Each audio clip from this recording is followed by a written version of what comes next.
one question that I get asked all the time, how was I able to stay positive and motivated in what was certainly the worst time of my life? I mean, I lost all my money, I lost my freedom, I lost my children for a time, my wife bottomed out, right? And I said, I think about it, I said, here's the secret. When I was in jail, in those moments, and the worst moments of all were at nighttime, when you're in your bunk and people are asleep and you're alone with your thoughts and you could just really get negative. And the answer was that in bed, when I was alone with my thoughts, I would close my eyes and I would visualize the faces of my two children.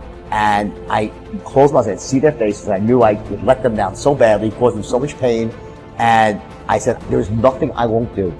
There's no length I won't go to prove to these kids that their dad can do it right, that their dad's going to come back even better than before. And it was all about proving to my children that you could come back from failure, that you could make the world right, and I could be an example, make them proud of me. That was my why. It was all about my kids. And that's the secret. Your why, it's never about you. You mean somebody wealthy? Their family at one point was not wealthy. And then the one shows up. So what? One person changes the family tree forever. In my family, I'm the one. And it wasn't because I wanted it or I hoped for it. I fought for it. I want to win. I want to fight for my family. I want my mom and dad proud of me. I want my kids proud of me. I want me proud of me. I want to look in the mirror and be happy with the man I look back at. That he gave it everything. That he went for it. That is you. That is you. That no one can do it for you but you. And even though you face disappointment, even though you will experience some setbacks, it goes with the territory. You must understand that. But here's the truth. Most people's dreams can be bought. With enough failure, with enough rejection, they will sell their dreams. They can't still fight. They can get a little bit, but when it gets a little too hard, they go, oh, so, buy the dream, you can have it. It's not worth it to me. And their will to win is viable. You can fight, but if you decide my will cannot be bought, I don't care how long it takes, you can't buy this dude out. I'll keep fighting for my family. I'm the one. I'm going to change my family tree forever. That's the decision. Decide now. You're going to keep negotiating with life, or can you not be bought?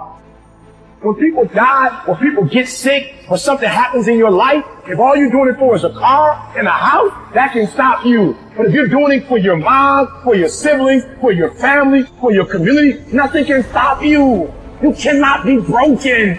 When you have an intrinsic goal, when you're doing it because you value it, when you're doing it because you care, when you're doing it because it represents who you are, when it's internal, nothing can stop you.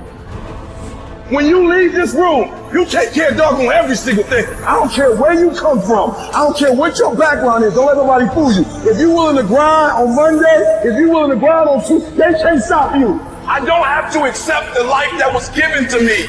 I can create my own reality.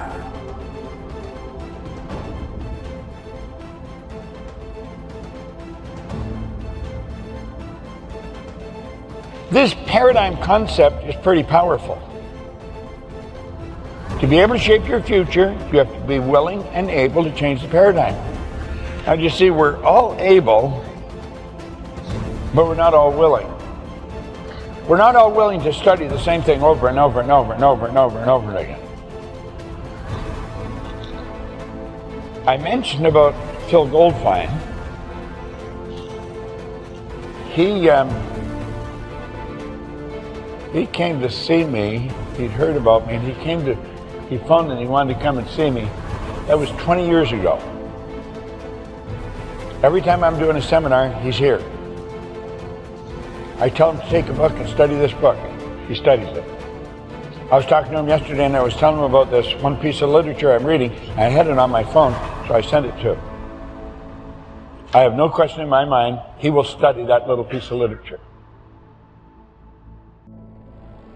He didn't quite know why I was telling him to do it, but he found out it worked, so he never stopped. He just kept doing it. That's the way it was with me. What you have to do is totally illogical. Logic stops most people. See, it was logic that stopped people trying to figure out how to fly. The Wright brothers were being totally illogical. You're going to find that logic stops most people.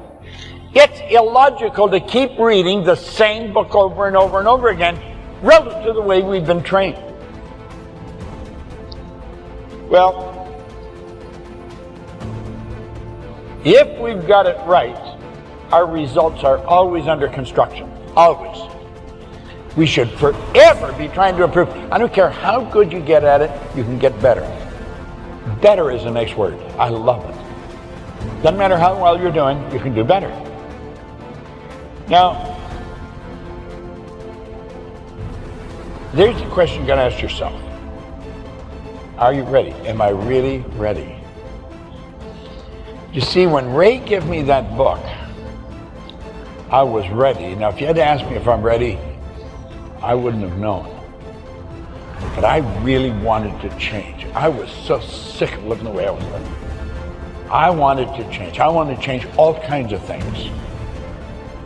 As he told me, he said, you could change your environment. I didn't consciously and deliberately change who I was mixing with, but I automatically did. I started to mix with a totally different group of people. We're attracted to people that are much like ourselves. And if we want to change, we've got to start surrounding ourselves with the different people. Charlie Tremendous Jones was a great speaker, good man. God, I like that guy. He's gone now, but he said he used to phone, "Tremendous Bob, how are you?" And he was a wild man when he's speaking. He said we are the product of the books we read and the people we associate with. Simple rule, and he's right. Well, that's what you have to ask yourself, am I ready? You can't develop and manifest your greatness. You can't be a high achiever if you don't feel good. You don't take care of yourself. So I'm taking care of me. And then you know what? It takes the edge off your life. It helps you to manage things rather than allowing them to manage you. Gives you more personal power to deal with stuff. Take care of you. Now here's something else I suggest for you. Become aware of what your needs are and develop compassion toward yourself despite your human defects. Develop compassion for yourself despite your human defects. You will never be perfect. Hello. You will never be perfect. You're human. You've made a lot of mistakes. You've done a lot of dumb, stupid things. Guess what? You're not through yet. You're going to do some more. Hurry up and get it over with. It's all right. You got to learn to be gentle with yourself. Make it all right. What you don't know, the mistakes that you make. It's okay. Handle it. Learn from the experience. Decide that you are going to, whatever you become involved in, to be up front, to be true to yourself. Are you getting what you need out of it? And be up front with people and tell them what you need from them. Don't assume that they know. Don't say, I thought you knew. No, tell people up front, here's what I need from this in order for this to work for me. Be up front with your stuff. Tell them up front so they're not surprised later on. So your feelings aren't hurt later on. See, if they tell you up front they can't do it, now you know you can keep on stepping. But tell people up front, here's what I want.